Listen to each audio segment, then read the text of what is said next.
I have two questions to ask you. The first, you spoke very eloquently about freeing the peoples backed by what you termed Western-backed dictatorships from the oppression pushed upon them.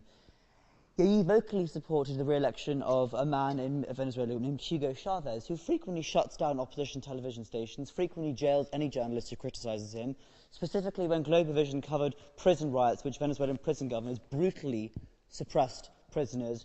That television station was immediately shut down. So where is the freedom of expression and freedom of dissent for Venezuelan opposition leaders, especially considering Mr.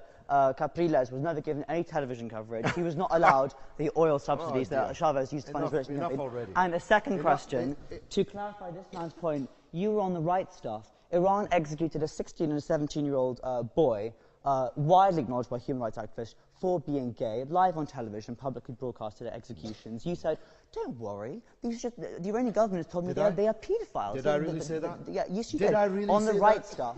So did I the really concern. So what my point for a is, second. My point is. Pause for a second, yes. And then tell the audience if I really said that. You said. Don't worry. Yes, you said. You just quoted me. Yes. Don't worry. The Iranian government has said these men are paedophiles, so should not be. So they were not executed for being say that? gay. Yes. Secondly, I think to clarify his point, how should LGBT people feel about you being elected? Specifically, your position on the equal marriage bill as well. Thank you. Well, I'm in favour of the equal marriage bill. I was in favour of the equalisation of the age of consent when 3/4 of the Parliament voted against it. That's what I got the Stonewall Award for. I mean, I know that a little knowledge is dangerous. Your problem is you've got a little knowledge about everything about which you have spoken. You have utterly distorted.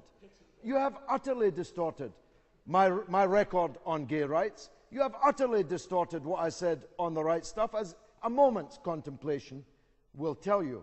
Do you really think that I said it's all right about the hanging of someone when I'm against the death penalty in any country for anything at any time?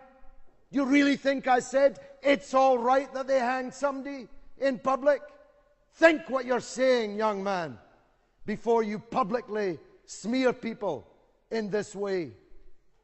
Now look, what you just said about Venezuela is so far from the truth. I have to imagine you wandered in here. You're not really a student at Oxford University. You cannot be a student at Oxford University and say what you just said about Venezuela. Hugo Chávez is the most elected politician on the earth. On the earth. He has won more free and fair elections than any politician on the earth. You spoke, let me answer you. Who said so? Jimmy Carter, last week. Last week. Jimmy Carter, that well-known Islamist revolutionist, homophobic, misogynistic tyrant. Jimmy Carter described last week's election, which I witnessed and you did not, as the most perfect election he has ever observed, better than any election ever held in the United States. That's what Jimmy Carter said, not me.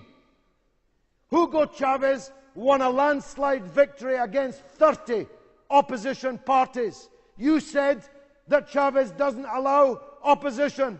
30 opposition parties combined to put up one presidential candidate. You said Capriles was never given one television interview. Capriles was never off the television. I was watching him with my own eyes, day in, day out, all the time I was in Venezuela. Don't shake your head. You're talking nonsense. 95% of the television stations in Venezuela are privately owned and supported Capriles. Me and my wife were on the demonstration of hundreds of thousands of opposition supporters supporting Capriles' election campaign. Just last week, you're talking nonsense. Capriles himself has acknowledged that he was defeated in a free and fair election. I've heard of being more Catholic than the Pope. You're more Capriles than Capriles. It's utterly absurd what you're saying. Utterly absurd. And it's a disgrace that you feel that you can say these things with so little knowledge of the true facts. Rich people in Venezuela hate Hugo Chávez because Hugo Chávez has utterly transformed the lot of the poor masses in Venezuela, which is why he keeps getting re-elected. Poverty has been reduced by 75% in the 14 years that Chávez has been in power.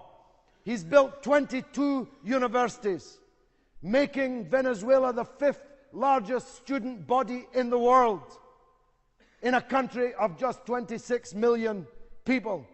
98% of Venezuelans now eat 3 meals a day, when nobody even counted how many, because it wouldn't have been worth doing how many ate 3 times a day before the Venezuelan Revolution.